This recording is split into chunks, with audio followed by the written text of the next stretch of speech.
sæl og verið hjartanlega velkomin að skjánum. Það föstudags þátturinn sem heilsar ykkur. Það stútfullur þáttur á góðum gestum framundan og við ætlum bara að byrja á þessu og fyrstu gestir þáttarins að þessu sinni eru Sunna Borg og Saga Jónsdóttir. En eftir viku, þann 12. mars næstkomandi, ætla þær að frumsýna spennandi leikdagskrá í Hlíðarbæ. Verið hjartanlega velkomnar stúlkur. Takk fyrir. Hvernig kom þetta til að þið ákváðu að ráðast í þetta spennandi verkefni núna?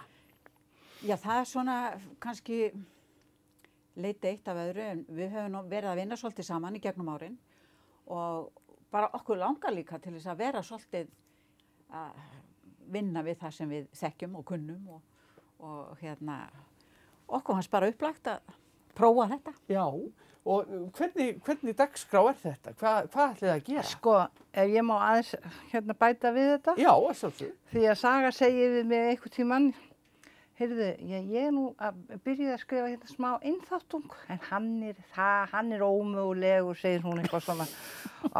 og ég segir svona, mætti ég fá að sjá hann, mætti ég fá að lesa þetta? Já, þú vilt það, allt í lagi með það. Svo kom hún með þetta, hálfskrifað, svona 10-15 blaðsíður eitthvað. Já. Og ég sé það bara strax að þetta er bara virkilega flott hjá henni. Já. Og segir við hann, heyrðu, þetta er flott. Nei, finnst þér það, segir Saga. Og ég segi, já, mér finnst það er stundum, maður þarf að fá hvatningu frá öðrum. Þú veist, maður er bara stundum, manni finnst stundum það sem maður er að gera sjálfur, einhvern veginn, kannski ekkert rosalega merkilegt, en öðrum finnst það. Og svo bara sagði við henni, þetta bara gjör svolítið klára þetta og hún gerði það. Og nú er það komið á svið. Þú Já. ætlar að leika þennan einþáttung, ekki satt? Jú, ég ætla að leika, það var nú ekki upphaflega hugmyndin mín að ég myndi leika það sko. En svo varð það úr af ýmsum ástæðum. Hún leikstýrir, hún Sunna. Já. Og en það er nú þannig, ég byrjaði því ég bjó út í Danmörku í tæpt ár. Þá svona byrjaði ég aðeins á þessu. Já. Og svo af og til í gegnum árin fór ég alltaf í þetta og var eitthvað að breyta og bæta og svona. Og það endaði með því sko, að það er ekki eitt orð eftir af því sem ég byrjaði. Nei, það er nú stundum. Já, það er nú þannig nefnilega. Já. Og Sunna, þú ætlar svo að flytja, er það ekki ljóðabálk? Jú, en ég ætla að taka það fram að ég var að spurða því í gær í bónus hvort ég væri farin að syngja. Já. En sko ég er ekki að syngja því það ég er með undir spilara, Já, Alexander Edelstein. Hann er algjör unaður, hann er flottur, hann áttur að vera heimsfrægur. En það var einhver sem svo hissa, ertu farin að syngja? Nei, en þetta flytja hennar ljóðabálk. Þetta er Björn Stjörnu Björnsson sem var norskt skáld og Edvard Grieg sá frægi. Fræga tónskáld.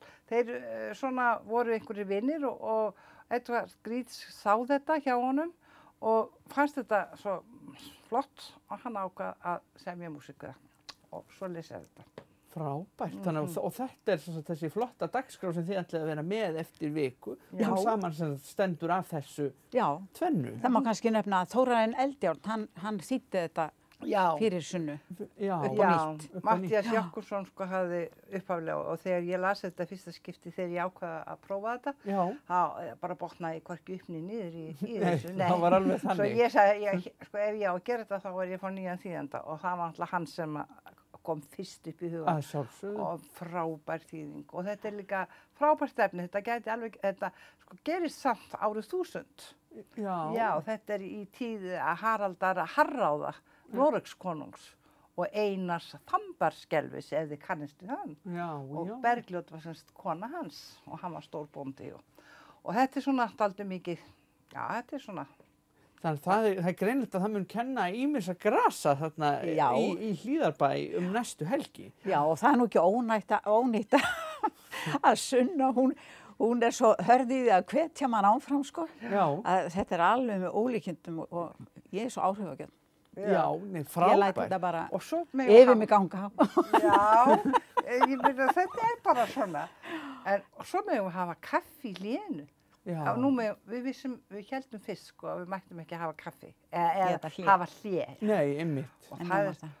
Og líka það hefur ekki komið fram sko að miðasalan er hjá MAG. En hún er nefnilega það er ekki komið fram neins þar, það er hægt líka að kaupa við ingangi Við ingangi, já. í Hlíðarbæ. Í Hlíðarbæ, já, bara Af næstu. því það er svona, það eru sumir sem vilja bara allt í einu dettunum í huga.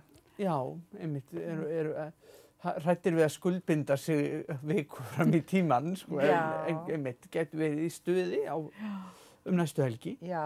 Já, frábært. Það er líka, sko, við erum nú komnar, sko, við stofnuðum nefnilega menningafélag fyrir 2012. Já, Þá vorum við ekki komnar á þennan flotta virðulega aldur. nei, Að sjálfsögðu. Einmitt. Og og það hefur bara verið voða skemmtilegt. En sko, það er líka svo skiptir svo miklu máli að hafa stuðning sko í kringum sig. Fjölskyldan til dæmis, eða okkar fjölskyldur hafa stutt svo vel við baki á okkur Já, og bara er að vinna í þessu með okkur líka. Þannig að hveti ykkur áfram. Og svona. hvetja, Já, Drengirnir hennar eru sko, þeir eru náttúrulega bara séni. já. Þeir tóku upp trailer sem við kemur á Facebook og svona bara Já, auglýsing og ég meina þetta hefur svo mikið að segja. Það er svo margt sko sem að núna nú er allt að losna enda nú er að poppast upp sko leiksýning þarna, söngur þarna. Já, fólki þyrstir í menningu og afþreyingu bara og komast út á meðal annars fólks og njóta menningaviðburða. Og fara í Hlíðarbæ, það er svolítið sérstakt. Já, það er nú bara 10 mínútna keyrsla Ég valla það. út úr bænum. Það er bara einmitt. rétt. Hann er búið að taka hann svo flott í gegn, hann er svo flottur. Bara upplifun fyrir þá sem hafa kannski sótt þar skemmtanir og í Já. gegnum tíðina gaman að rifja það upp og sjá leiksýningu í leiðinni. Það Já. er bara alveg kjörið. Jú, auðvitað. Það er það. Og þið náttúrulega eru búin að vinna saman ansi lengi og náttúrulega eru hér á gullaldar árum ella og það hlýtur að vera gaman að takast á við sko svona verkefni þar sem að þið stýrið í algjörlega hvað þið gerið, er það ekki? Eigin herrar. Eigin herrar? Já. Bara, Það er voða gaman. það er bara mjög gott að vinna með sögu. Ég verða að vinna. Já, er það ekki? Jú, hún er ekki. Sömuleiðis sunnan Já, því. Já, annars værum við nú ekki að nuddast þetta saman endalaust. Nei, ég hugsa ekki eftir öll þessi ára Nei. ef þið væru tilneitar þá væru þið ekki að standa í þessu. Nei, og svo þegar við erum komin að hennan aldur, það er bara svo gaman. Já, Ef maður er hreistur, það er bara svo skemmtilegt. Hver dagur sko er bara æði. heldur betur. Já. Þetta- Og það sko, að fólk haldi að maður sé sko bara komin á grafabakkan þegar maður er komin yfir 70, sko, það er bara bull. Bara, Eins og barnabarnið mitt sagði við mig fyrir margt löngu. Amma, átt þú ekki að vera bara í ruggustól og prjóna? það er nú leiðilegt til lengdar. Jésús. Já. Þetta er alveg frá, ég hlakka afskaplega mikið til þess að koma og sjá ykkur Já. og ég bara óska ykkur góðs gengis með æfingar og svona í frumsýningavikunni og bara takk fyrir að koma í þáttinn og segja okkur frá þessu. Æ, Takk fyrir okkur. takk fyrir sömuleiðis.